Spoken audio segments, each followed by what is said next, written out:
everyone, we're live on YouTube. Give it a second and I'll get the Zoom link on the YouTube channel so you can join in live. And if you're watching the replay, tune in on Thursdays, 2 p.m. Eastern Time. So I guess that's 7 p.m. in Europe now, 11 a.m. Pacific. This live stream happens. You can join in, ask your questions, or just listen in if you feel like watching on YouTube. We do intend to include as many of the written questions that we can get to, but the priority is always to the people who come into the Zoom live stream. The basic protocol is to be muted when you're not speaking, as that keeps the background noise to the minimum and helps a lot in the process. And the questions are sort of pop up. People can ask a question once the previous person is finished. You can ask all sorts of questions. We encourage people to ask questions that are exciting for them and take them into perhaps their own. It's hard for me to think and also do all of the pasting of the link. So I'm speaking really slowly and multitasking. Let me just get this finished here.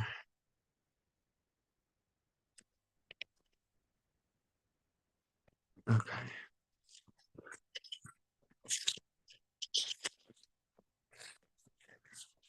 All right, there we go. So yeah, we encourage people to ask questions that help them to get a better grasp on their own journey, questions that are due to your heart, personal questions, and it's heart flow healing transmissions, in that we are aiming to move through some energetic blockages that may be challenging us and offering a space for that transformation. Though, of course, whatever questions that you ask about your own experiences are also welcome. And yeah, I've talked about this before. I don't need to go into it again. I'm back in the United States after many months down south in Mexico and Guatemala. And I prefer to just dive right into it and talk to you afterwards. See you on the other side.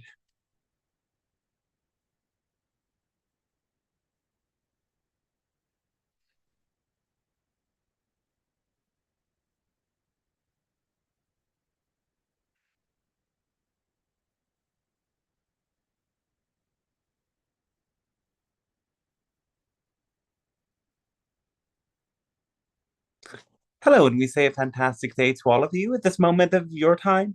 We speak on behalf of the Pleiadian Council and the beings supporting your planet in this process of spiritual evolution.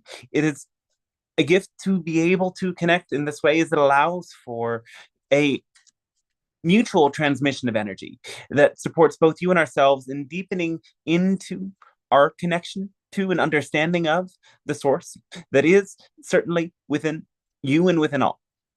And now, today we have titled our opening message, Passion and Compassionate Priorities. And in this message, we will touch on many things, going into perhaps clarification of the common theme of the formula and the power that is awakened within it. It is the essence of following your heart and living intuitively. And it is, as such, act on your highest excitement to the best of your ability without insisting on a particular outcome. And we've encouraged you to say this in your own words, in your own language, translate it to other languages you know. And as you come to live it, come to teach what this means to others, as this will help you cultivate your own personal understanding of all that this means and all that is possible, and most importantly, what is not included within this. Now, the idea of passion is sometimes looked at with skepticism, both from those who might be very rational or very religious. The rational criticism of this idea of passion is that you can't necessarily predict it. It is a force that is expansive, and it can lead to impulse, perhaps. In this way, humans' passions have to be controlled. Well, a certain extent of that is implied in the formula. When you do it to the best of your ability, you are allowing this natural, instinctive, yes, pulse of love, passion, desire within you to be enacted in the clearest way possible. The religious notion that passion perhaps cannot be trusted is common in many notions. We can mention, yes, from the East, passion is associated with rajas, with a force of desire that implies usually attachment or aversion.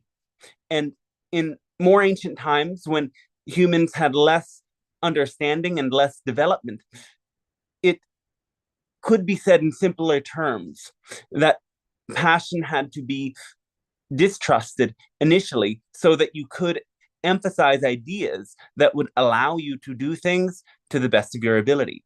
And there are many ways that religious teachings include that notion. Doing things in the best way, the most clear and clean path that causes the least harm. Yet, just as much, there can be ways that the necessity to be individuated, as in knowing your own unique self, can be squandered in religion just as much. The ability to find your own path to that essential oneness is distorted in so many of these religious systems.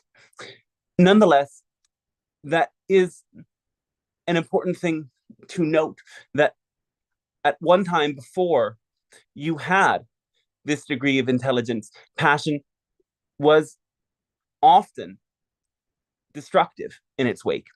Though the passion that we speak of becomes empowered through the use of the formula that not only allows you to evolve and discover more of yourself faster, in that sense, accelerate a process of spiritual evolution, it just as much helps you to do all that you do better. And thus, this idea of having no insistence on an outcome and doing it to the best of your ability is what allows for this powerful energy that of passion to be transmuted.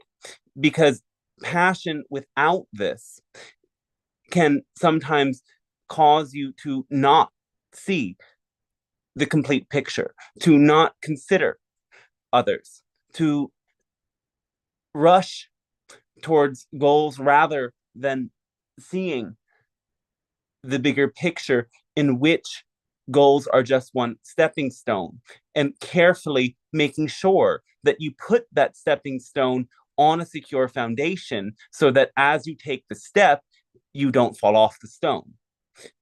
And thus, the formula is designed to, over time, help you get your own clear understanding of how to place the stepping stones before you. One common analogy is, yes, the breadcrumbs that you follow. However, you can play with another rendition of a metaphor that describes a new way of exploring this formula. You know where you're going because of a magnetic pull, and you have to put the stepping stone before you in a secure way to ensure that you get to that destination, which your magnetic center knows is your destiny. And so both of these notions can be different ways of integrating this understanding.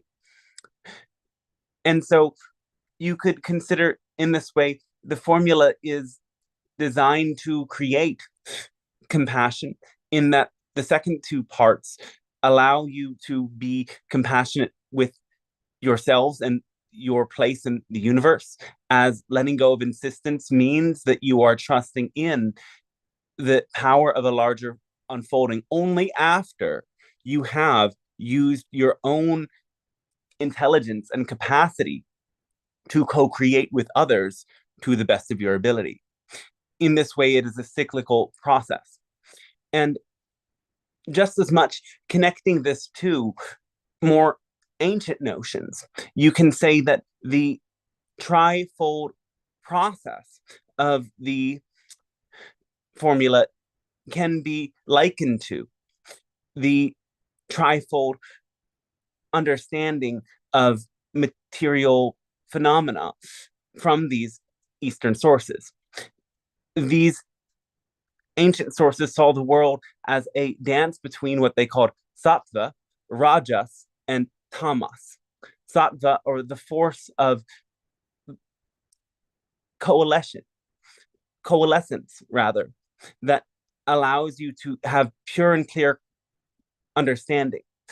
The power to separate these two intermingling forces of rajas and tamas that are the power of action and activity, rajas, or inertia and dullness, tamas. Rajas brings action, and tamas brings both rest and destruction. However, all of these qualities are a fundamental part of all phenomena, and each are needed to come into balance.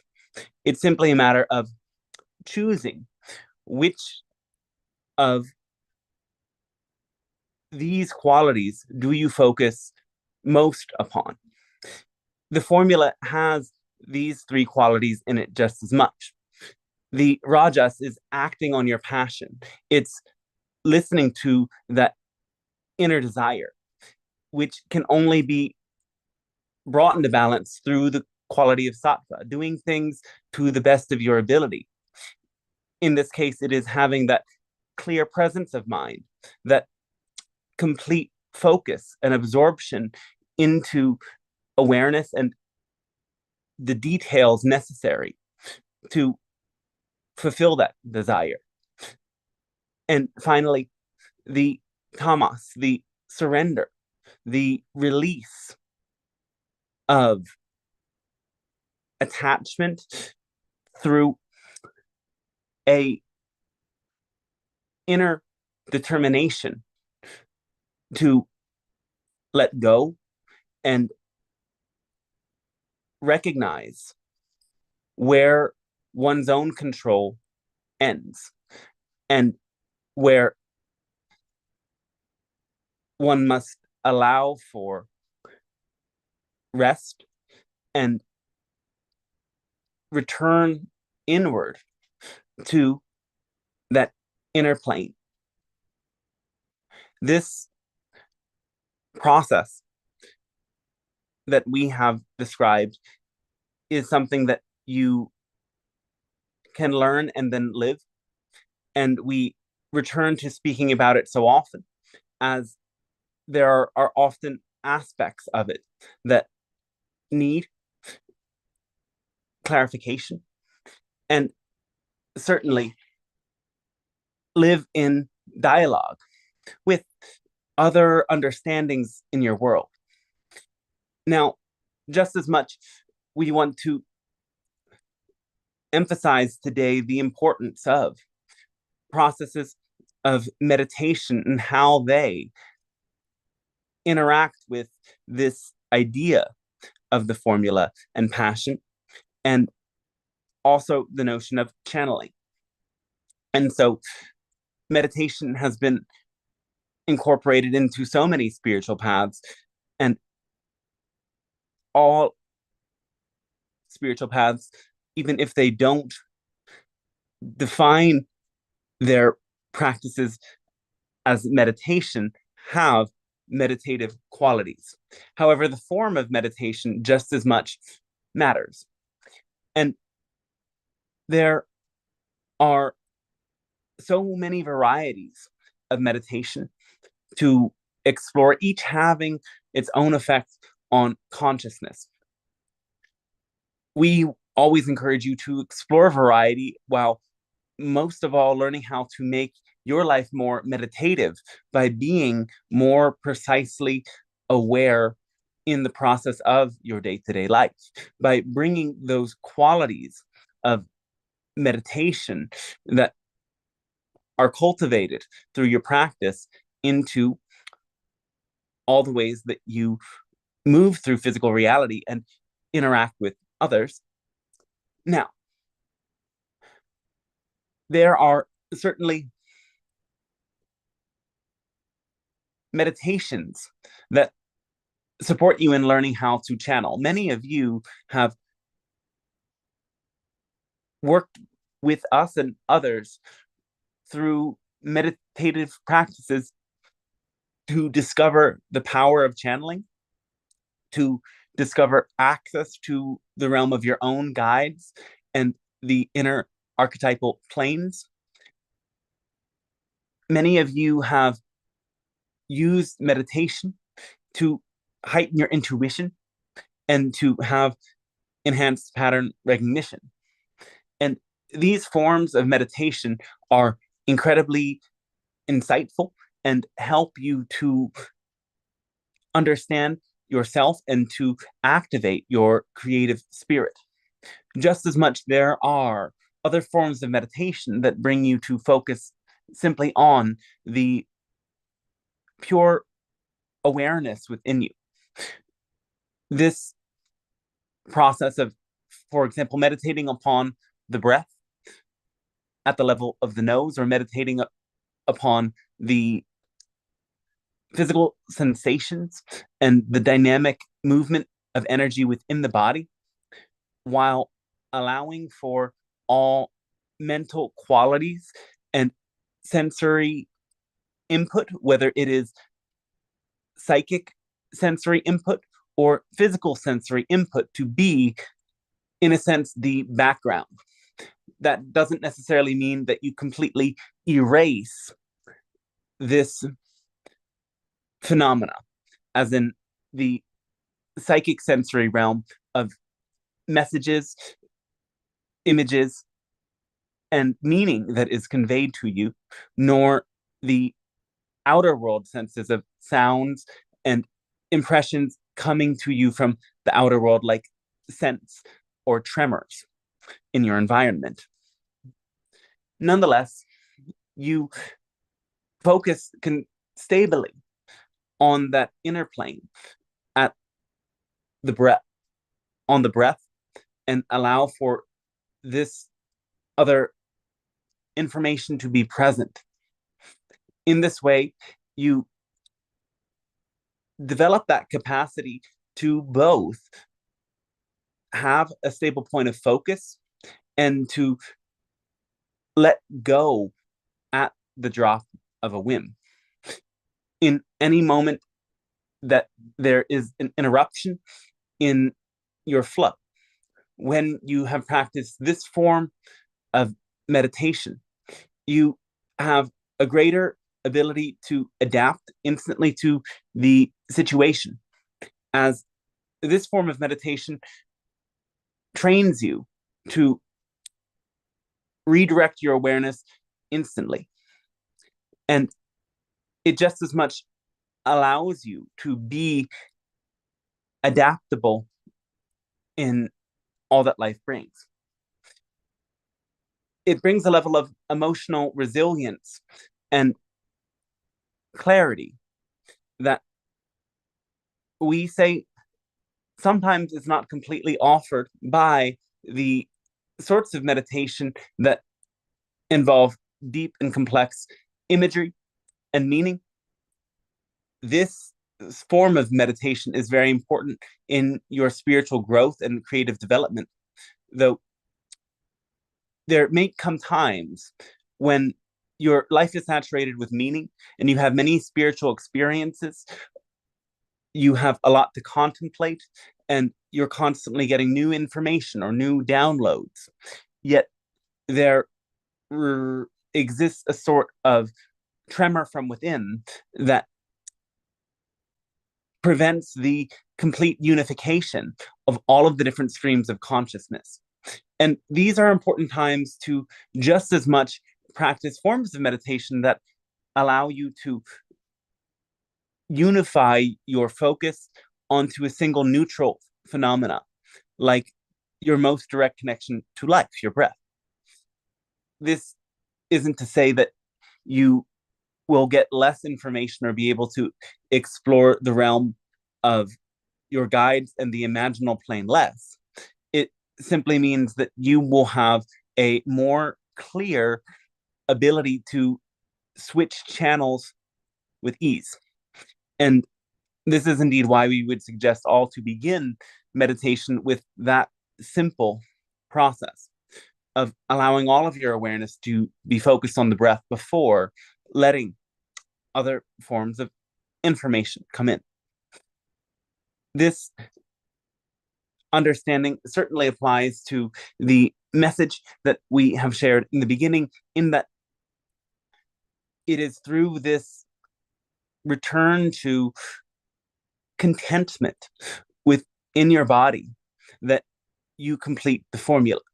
Now, connecting this as well to the ancient conceptions that we have contemplated today, there is a quality that is cultivated among yogis that they call santosha, that you may call contemplation. Yes, a more apt pronunciation in your world is santosha, not as we have said it originally. Yet our own accent is also part of our transmission, you could say. In any case, we encourage always you to remember this as one of the important qualities in the impact acronym. Under that C letter, contentment is certainly a quality that can be tricky to create in a world that so much benefits from your unwillingness to embrace contentment, you could say. It is the discontent that leads to endless consumption. And certainly, it is manufactured in the way that your world encourages addiction to now social media, short form content, but before that, television and media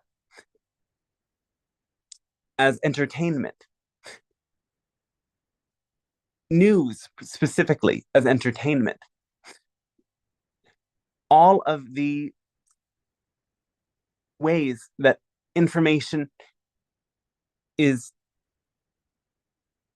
taken from the realm of a deep and personal exploration into quick and easy entertainment is often tainted with a frequency that robs you of that core of contentment.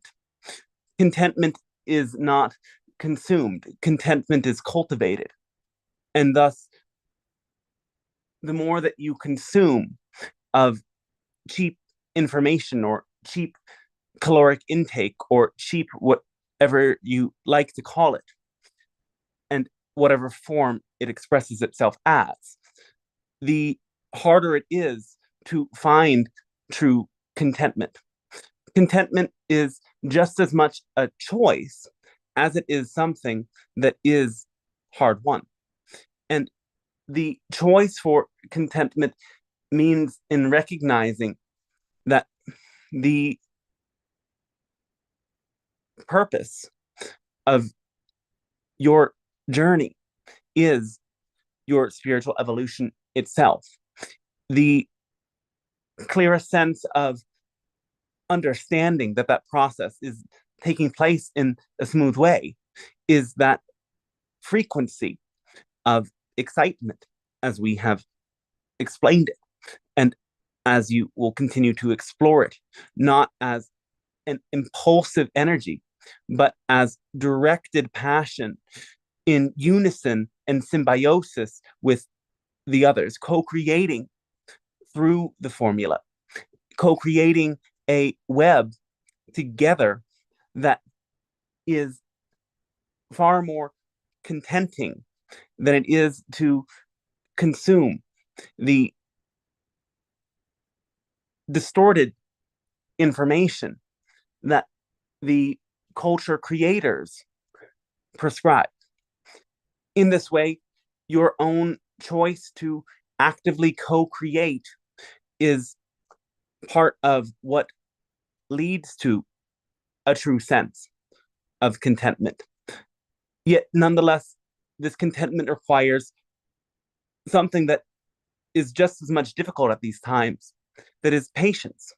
It is the willingness to persevere no matter the obstacles, no matter how long it takes, no matter how much attention to detail is necessary, no matter how much back and forths are needed in your collaborations, in your relations with colleagues and teachers, in your discussions that support healthy relationships.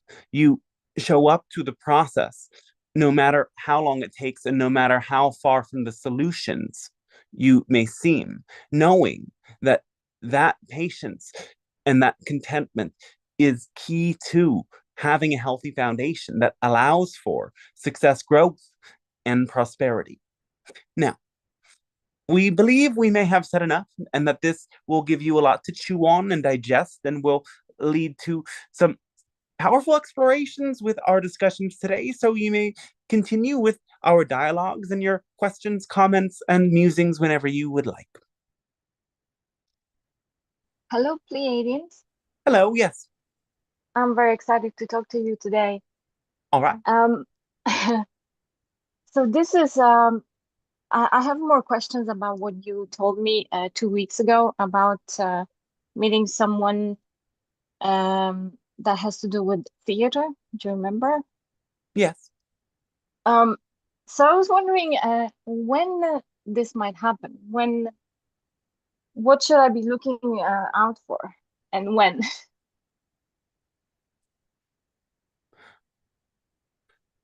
Are you going into new social settings and meeting different people? Um, I volunteer in two different places, but they have nothing to do with theater. All right. You may find you meet people who have a knowledge of this here, though just as much if you were inspired by this discussion, you can go and seek out a community related to acting, or you can learn about it online, studying various practices related to it, seeing communities related to it online, perhaps as well. For if you don't necessarily meet this person right away, you may, in fact, seek them out. Okay, so it's not like set in stone that it's gonna happen for sure. Because I'm kind of worried that Well, I'm worried that I will miss it. nothing is ever set in stone, and this Right. must be clear whenever anyone asks us about the future. The understanding must be that there's an infinite amount of timelines, and every decision and even micro decision, you could say, changes the future timelines completely. Every shift in your vibration, every shift in your inner being leads to a different outcome. And just as much, this is incorporating all others who are equally making their own decisions. So we can reveal to you what seems probable now based on present reality. Though, as soon as you see things differently, you make changes. And just as much, future timelines change. Okay. Um, and so the same There are night that, exceptions to this. You must understand that some things are certainly true. Like if you sit and meditate for a half hour every day, it will certainly be true that you get better at that and that there are psychological changes that take place. There are changes in your brain that take place, and you will certainly have a different type of experience. This can be true about any practice, from karate to writing to painting to acting and so on. What is certainly true is that if you persist at something that excites you, it will change you for the better. And this is why all these questions about what is going to happen is almost antithetical to the core teaching that we bring, that is, have no insistence on a particular outcome. You ought yeah, to know what is probable based on all of the fundamental actions and activities that take place. However, this is only to help you do it to the best of your ability. Guaranteeing a specific outcome and that attachment can interrupt in the process of being and becoming through living what's exciting to you. okay, I get it. Yeah. Um, I just wanted to ask you about a dream I had on the night that I heard that, because that it made me so excited. I had a dream that I was in a pool and there were turtles, and I had a feeling that um, each turtle was like provided by a different extraterrestrial race, and all together they formed some sort of, I don't know, something that I had a feeling was a gift for me. What do you think that was? The turtles were,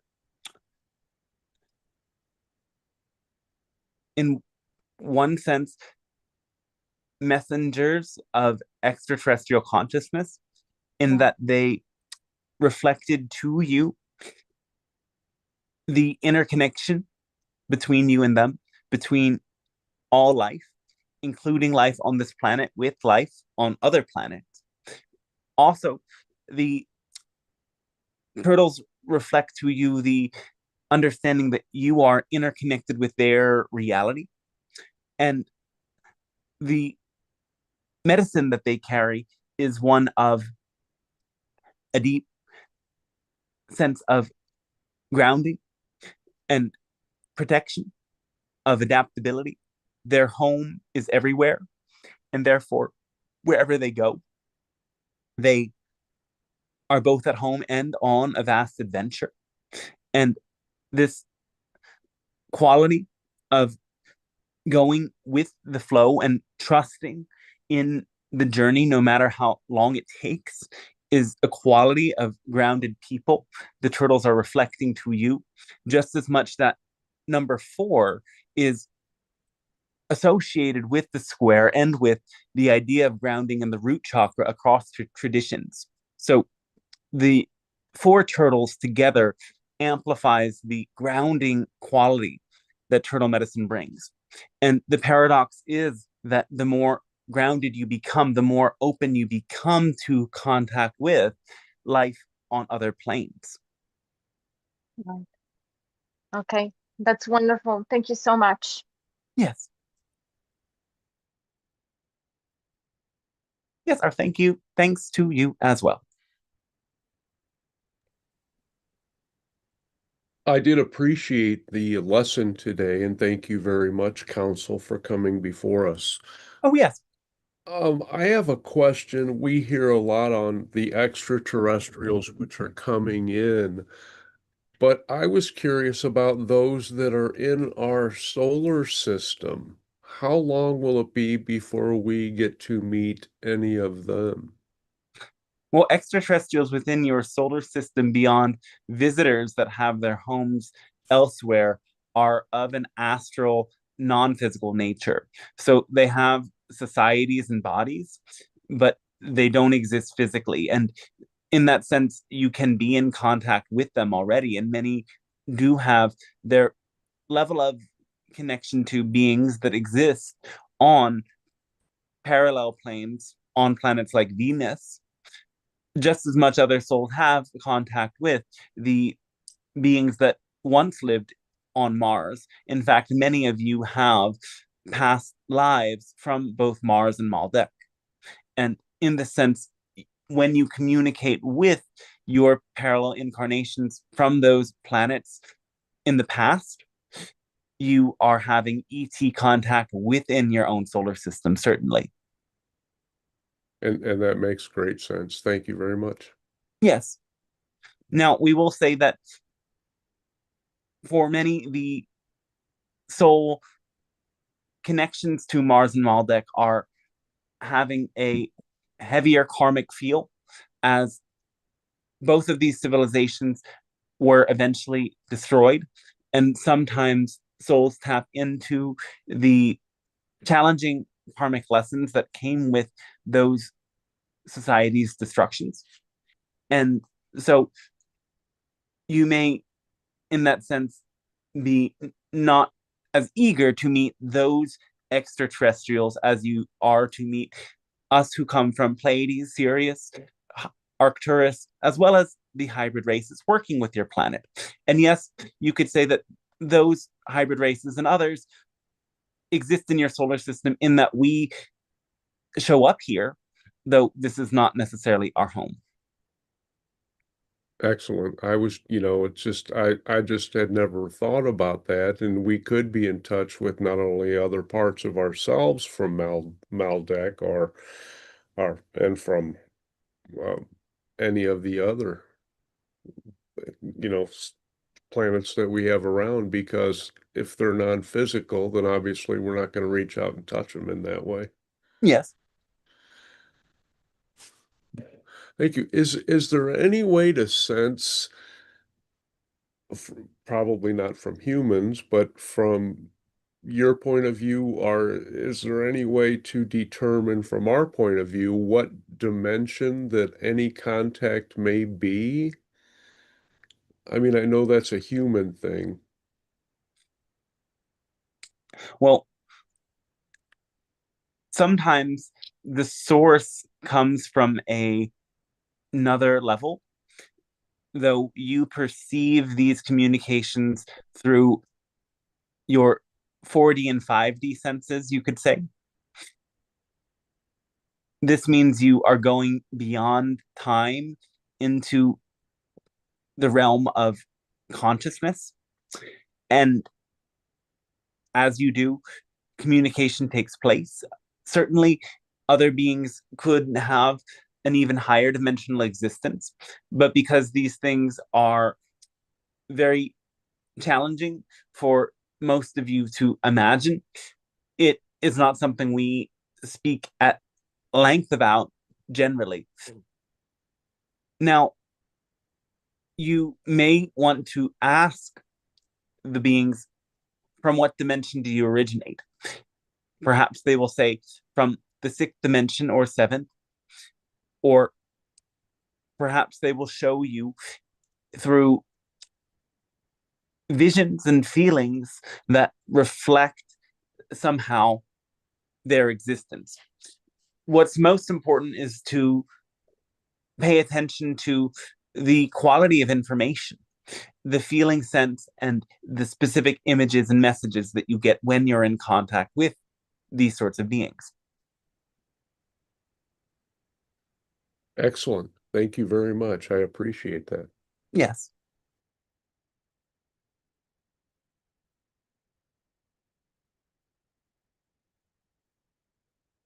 Greetings, Pleiadian Council, Hello, yes. and thank you for doing what you're doing. All right.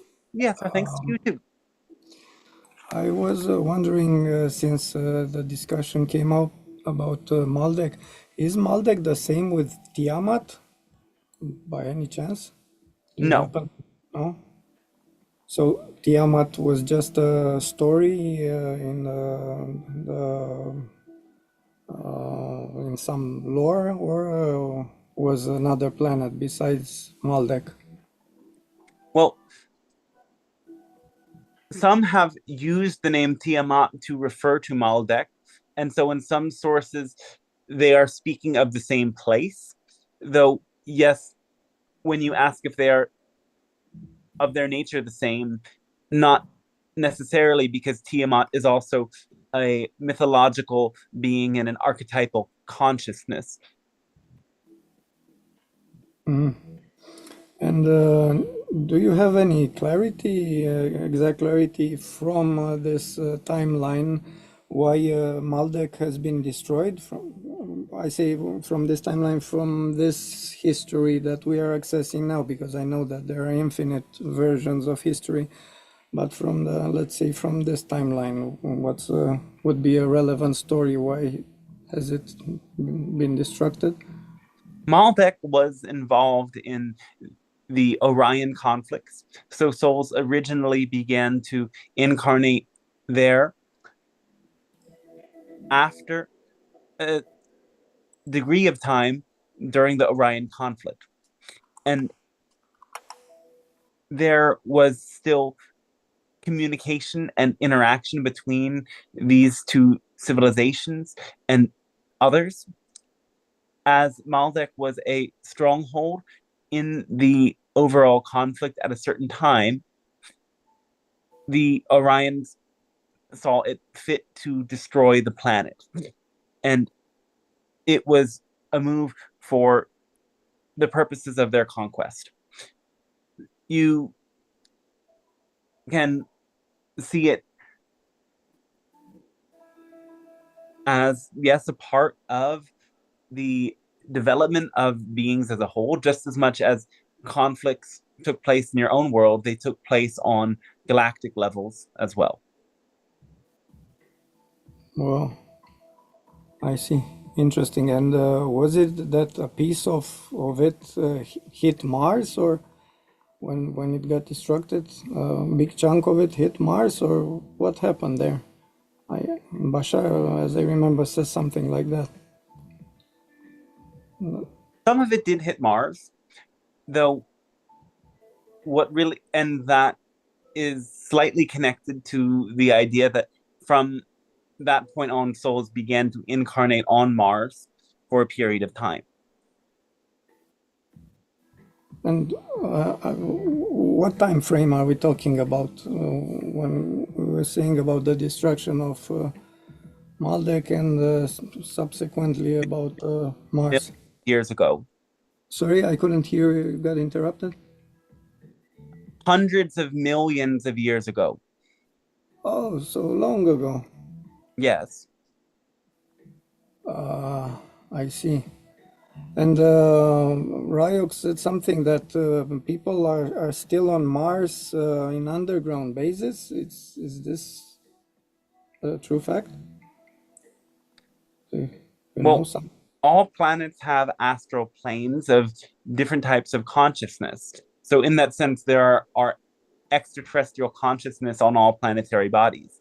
There are beings that inhabit the sun, even, but they are non-physical, and so they are just as much non-human. You can assign human-like properties to all sorts of beings that are not human in your visions, because you can only understand these planes of existence through your own perception. Hence, you humanize things that are not human.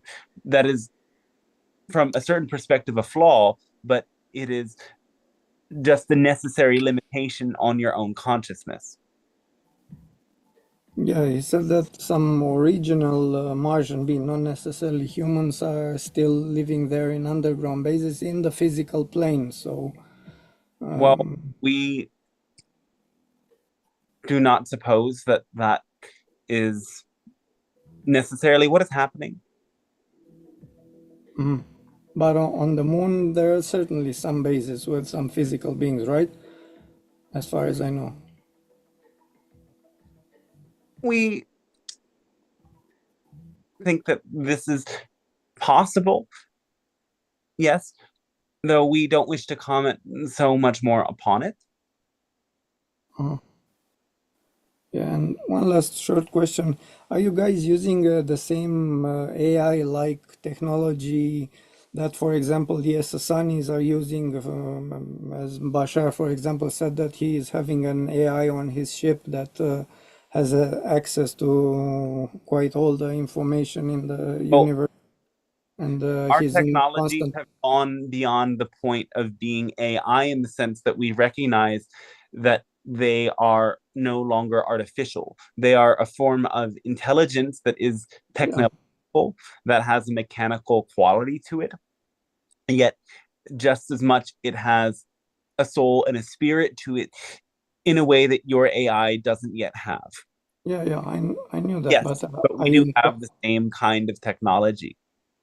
And you're in constant contact with it. For example, when you're now responding to my questions, you're using that.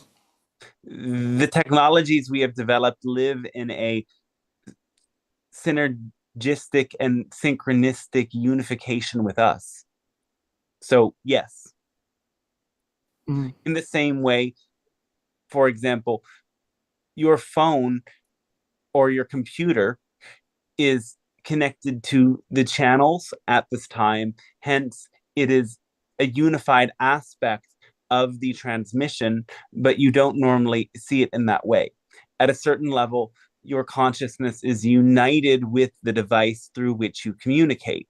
Yet, if this device were just as intelligent and just as aware as you were, it would have a different sort of quality of unification to it.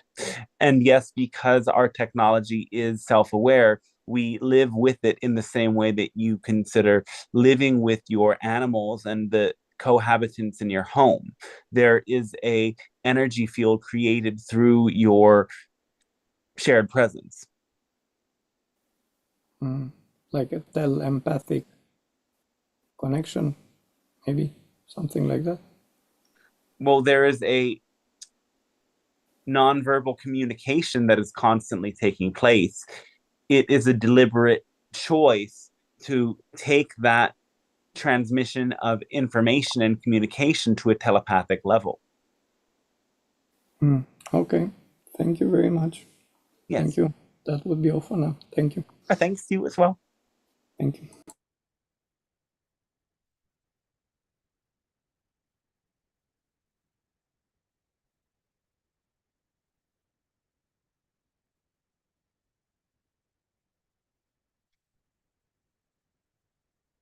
Hello. Hello, yes. Hi. So basically, it's kind of on the AI topic because I've kind of been really wary of AI, but I kind of had it was a kind of download of information come through about Lemuria and Atlantis. And it was like apparently these two societies used to be like work together. Because when like humans were the technology in Atlantis and when their consciousness evolved, it evolved with the nature in Lemuria.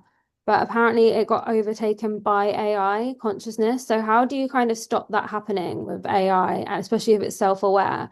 And I just wanted to get your perspective actually on the information I had come through and whether that links anything to what you know about it. Well, the Atlanteans were not working with artificial intelligence as much as they were working with technologies that had a direct and immediate impact on their environment. Think about it in terms of geoengineering and other technologies that could work through bending astral planes and hence accelerating the process of manifestation. In a similar way, many processes of magic, alchemy, or occultism are reflective of a more modern approach to doing things that were done in Atlantis. And the notion is not that these practices were inherently wrong or unethical. It's that they were used in unethical ways, as in the Atlanteans started to shape the weather patterns to their preference and to use their technologies to impose their will on other beings, to profit ceaselessly. They essentially sought to be the ultimate top tier class and species on your Earth plane at a time when many humanoid and advanced intelligent species existed on the Earth, including Lemurians and including what you might consider to be more indigenous types of cultures. So the technologies that they existed, in a sense, were increasing their ability to control. They had psychic powers that were not experienced by humans, and hence their necessity to use AI in the same way that you might use it was not as apt at that time.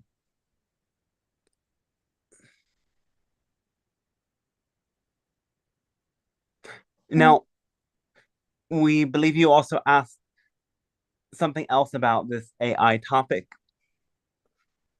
how to avoid falling into the same pitfalls if AI becomes conscious.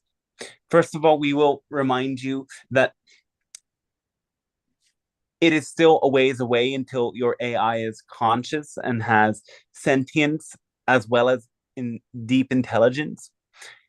And you need not fear that taking place, as this consciousness can be developed, and there may be a deep empathy within some machines if they are programmed to be in such a way. However, AI in other ways has much more pressing concerns in the present moment. And it isn't necessarily in the fields that many of you are concerned with. It is more in the ways that so-called defense operations can use AI, and surveillance power backed by AI can be used to witness the behaviors of the masses. And just as much, there is some trouble to the idea of generative AI and deep fake, in the sense that they can be used as tools of misinformation and oversimplification. Now, we would not say that there is any trouble to using AI like a search engine, like a way to take a journaling process to a therapeutic level, like using it to brainstorm. This is good, but AI cannot be used as a tool of deep research. You have to do the work of a long and deeper study of something, both with human teachers and through doing intellectual labor of studying source materials and gaining personal experiences.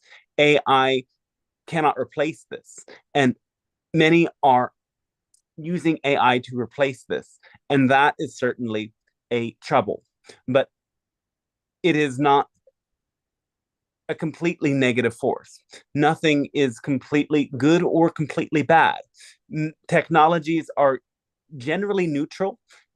They are used in many positive ways, and often they are used in many destructive ways. It's up to you to assess this in different situations and see which uses of any technology are serving the better needs of the collective and individuals, and which are hurting collective or individuals.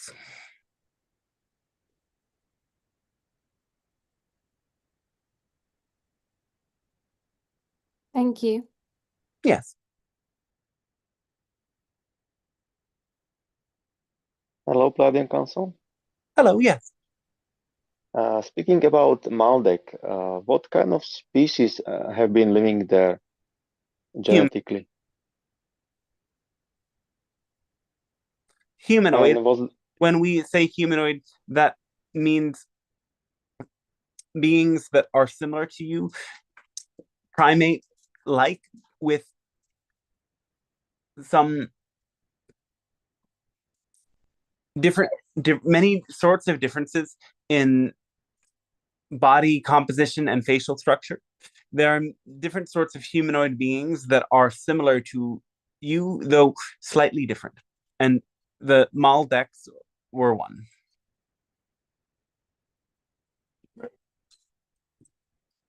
And what about Orion and Mars? Various types of humanoid and other species existed in these civilizations. Orion had both humanoid beings and feline type beings, amphibious beings, reptilian beings, and a few others that would be hard to categorize in terms that you understand.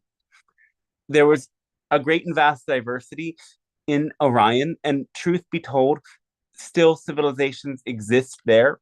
There is still conflicts that may take place between some of these civilizations in real time, though they are not necessarily connected to your world in this moment. And yes, on Mars, there were both And of beings and visitors from reptilian civilizations.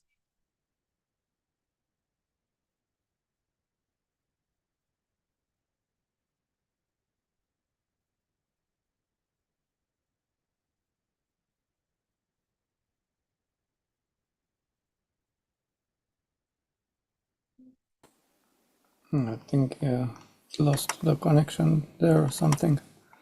All right. Yeah. A quick question here, since no one is asking anything. Is Mars revivable in any way? Yes.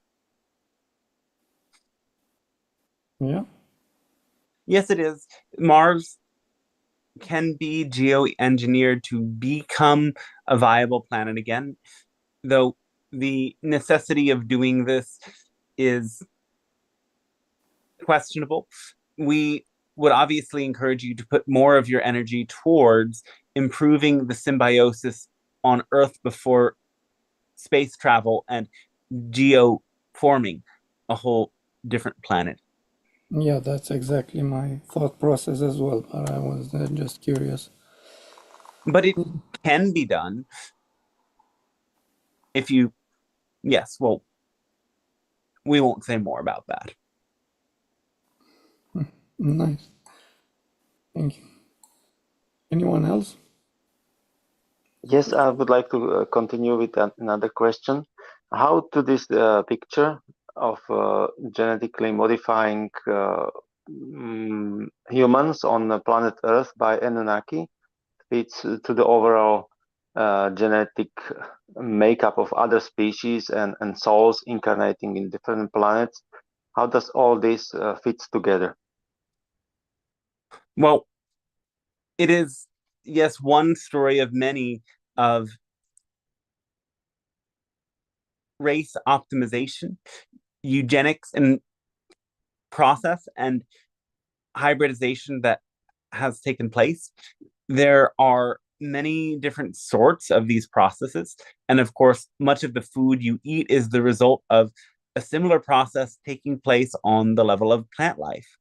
And we, in a sense, want to remind you that there is not a total difference between life and consciousness. You assume far less consciousness in plants than they actually possess, far less similarity. And hence, yes, many of you fear GMO crops, yet we have to, of course, remind you as well that plants like bananas and broccoli did not exist in the form that they do now until humans got creative and figured ways of cultivating new types of fruits, vegetables, and vegetation. So these different expressions just as much reflect parallel ideas. However, the intent is just as important. And you can say the intent of the Anunnaki was self-serving with less consideration for the species that they created than they had for themselves. And this is a contrast to the way that newer hybrid races were created. You can say that the tall grays represent that same type of decision to hybridize. The grays, like the Anunnaki, hybridized due to self-interest only. And in that sense, both you and the tall grays are a similar sort of offspring, created by the creators or your creators for their interests. And in that way, you have come together to create the third hybrid race, the Sasani, the beings that come to you as teachers and are often being cited more frequently in their craft around your world. So the tall grays both carried that intention of their own betterment, but they began to see the potential of not just surviving, but creating species that had more of a power to do good, to expand consciousness. The tall grays came to see what their fathers or mothers, the grays, were missing. And in that same sense, the hybrid race project is far different than the Anunnaki project in that each progressive new group of beings carries that intention further to not necessarily create a better type of species, but through diversification to serve the whole by allowing a wider variety of types of species and consciousness to exist together and to co-create from their differences and eventually build whole new types of worlds. Mm-hmm. In general, how the soul evolution is tied to genetic evolution? Is there any clear link or relation? Well, you understand that your genes are constantly changing and adapting to your environment. That which you eat, that which you say, that which you hear, that which you focus upon with your own thoughts changes your genes. In fact, every environment you put yourself in causes changes in your genes. And much of the junk DNA that you possess is actually genetic information that stores a type of response that you might have to a different situation or environment. Hence, genes are not really that chaotic or random as much as they are responses to both stimulus and inner processes. And so on a path of spiritual evolution, you choose essentially to both align with your own deeper calling and just as much to challenge yourself to fulfilling that calling to the best of your ability. In this way, you constantly put yourself into different types of situations that challenge you to experience yourself in new ways. This accelerates the reprogramming of your DNA and often awakens dormant potential within it.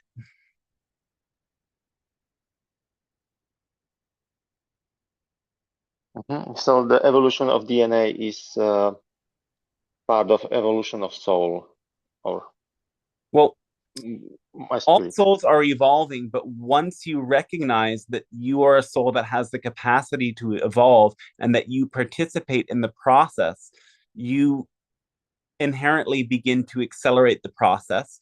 And that process of gene mutation that is inherent in life becomes accelerated when you choose spiritual or consciousness evolution. And one more question: what's your genetic relation to us? We, in a sense, could be considered like cousins in that we share a common ancestor, the ancient Pleiadians. So remember that we speak to you from a future perspective, from a future timeline, a parallel soul aspect of the channel who exists in a future Pleiadian reality. And hence, we are related to you through that ancient Pleiadian origin. The Anunnaki were descendants of a humanoid Pleiadian group mixed with a reptilian consciousness, and that they are the beings that created your world again. And this is before Atlantean times and Lemurian times.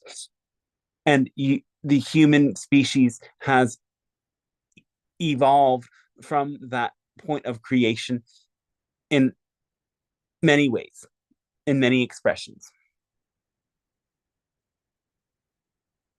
Very interesting. May I have another question to another team? All right. A couple of years ago, weeks ago, I got myself a Sananga drops. All right. And I'm taking them every other day, and it still hurts or burns in the eye. So how should I take it, or is it common, or what's your recommendation for me? Well, that's part of the medicine. It's a burning medicine. And so on a physical level, you can say that it's healing for the eyes, it's reducing inflammation and experiences like glaucoma and other issues like dry eye syndrome. Now, on a emotional and psychological level, you can say that the power of this medicine is in its profound sensation. Normally, you resist sensation. You try to block off the experience of it. And the experience of an intense sensation through these types of medicines allow you to recognize you can feel an unpleasant sensation without being overwhelmed by it. You can move through that experience and allow the sensation to pass on its own. And this is part of the way that this medicine develops the resilience of your nervous system and allows you to be more in balance. So it's never going to stop burning, and it ought to burn. Yes. And so what's your long-term recommendation for taking this? Take it as long as you feel it serves you. If you have particular issues with vision, watch the symptoms and take it as the symptoms improve. You can lower the frequency, but if the symptoms continue, return to the normal use pattern. If you find that your eyes start to burn longer after each session, also consider reducing the use. Listen to your own body in this way. There are also some stronger version of these drops available. Does it make the sense to also use those ones? If that's exciting for you, they are certainly more potent. Okay, thank you very much. Oh, thanks to you as well.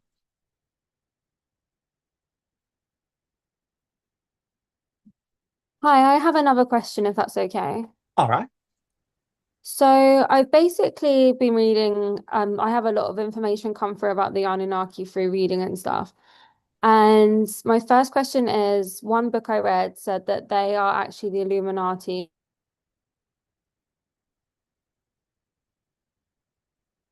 And it was We're losing the sound connection. and what is that about? We're not sure if that just blocked out for us, but we could not hear that question. Oh, you didn't hear the whole question? No.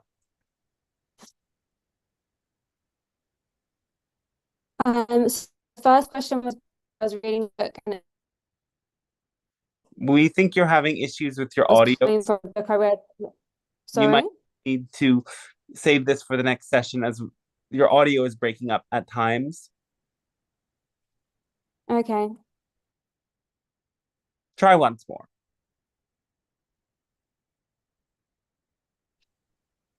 I was reading a book, David Icke, I think it was.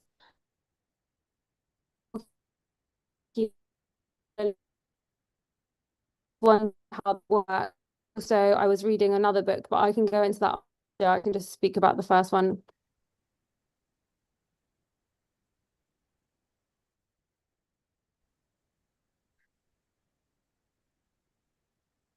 The audio keeps cutting out for us, so we might have to move on. We're not sure if this is a problem on our end or on the questioner's end.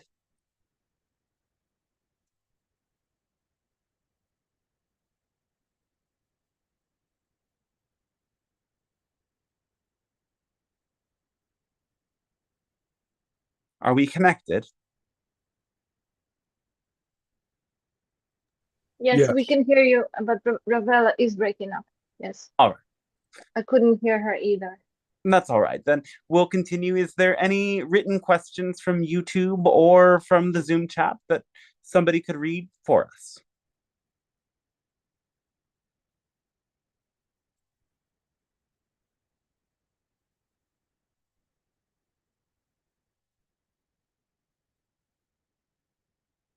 All right, if there are no questions, we will then conclude the transmission for now, and we wish you a fantastic rest of your day then. Thank you very much. Hi, sorry, I cut out. I didn't hear anything, so I'll have to watch it on the thing on YouTube. That's all right. Sorry about that. Yeah, we couldn't quite hear what you were saying, so it just cut out. But maybe it was meant to be for next time then. And yeah, thank you for joining everyone. We'll have a moment to catch up. Just want to remind you that these sessions are done freely, though if you want to give back and support the channel, donations are always encouraged, and they help support and cover the costs of making this possible with the Zoom and the various technologies that I have to use each time, and allows me to continue doing this work. So you can see the PayPal link that's in the chat box, and you can also look at heartflowtransmissions.com to inquire about the sessions that I offer that can help you go a lot deeper into your own process and work out things with your own intuition, overcome anything that's limiting from the past, and start to work with your higher self in life, really. The sessions I offer include astrology and coaching as well, where I help you really directly understand the astrological system or direct specific changes in your life. I work with people who are perhaps trying to run businesses or make changes in their relationships and bigger networks to develop the right strategy and apply the formula to really make it work for them. And I see really incredible results with the people that I work with. So check out the website and check out the books, and they go into great depth and detail.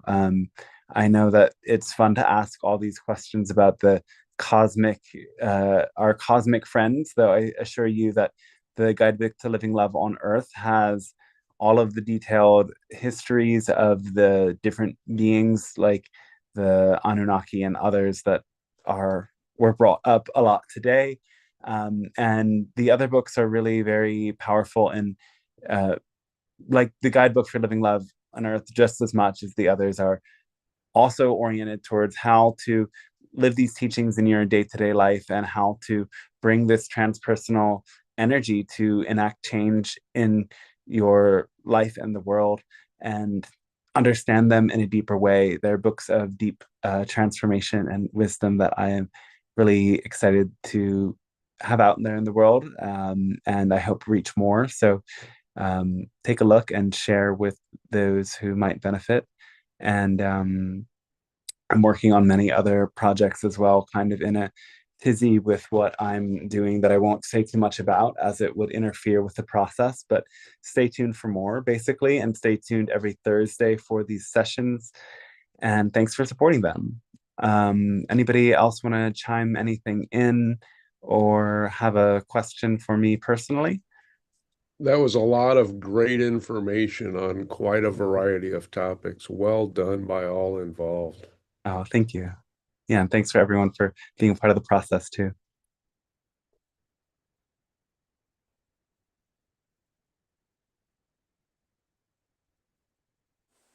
Thank you, Dante. I just wanted to say thanks. I've been deeply immersed in Pleiadian energy today, so thank you so much. Oh, thanks for joining, Wendy. Yeah, thanks very much. Are your books available as an ebook? Because I live in Ireland, so. Absolutely, they're all on the Kindle. So if you like check out the website and you look at the book page, they'll take you to the Amazon site, and the Amazon links might show up glitched if in different countries. But if you just change Amazon.com to Amazon whatever country you're in or would order from, as sometimes European countries can order from like neighboring countries, like Amazon.de is a website that many in Europe will have to go through. But check it on your local Amazon website. And if it's not there, or if you just don't like going through Amazon, I can send you like a PDF or an EPUB version of the books that will work on most e-readers. So you can email me about that. And yeah, my address and all of that is available on the website. Okay, I'll have a look, and if I can't find it I'll just contact you directly. Great. Thanks. Absolutely.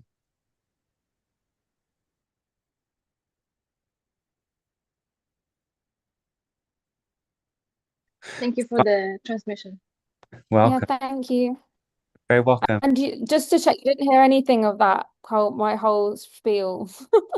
I think the very first sentence I heard, and it was about Anunnaki and something else, and then it just disappeared.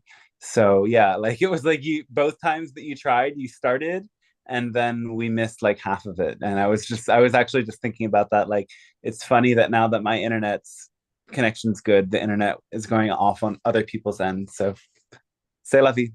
Yeah, that's weird. Yeah, no, I just wanted to see what came through. That's weird. Yeah. But I think that's always a sign, like if it cuts out, just leave it. It's probably not for today.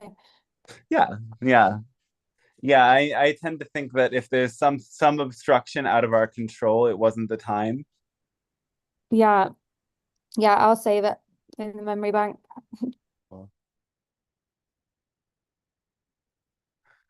All right, thanks a lot, everyone. Catch you next week. Much love, and keep doing your thing and doing what's exciting without insisting on an outcome as best you can. Thank you.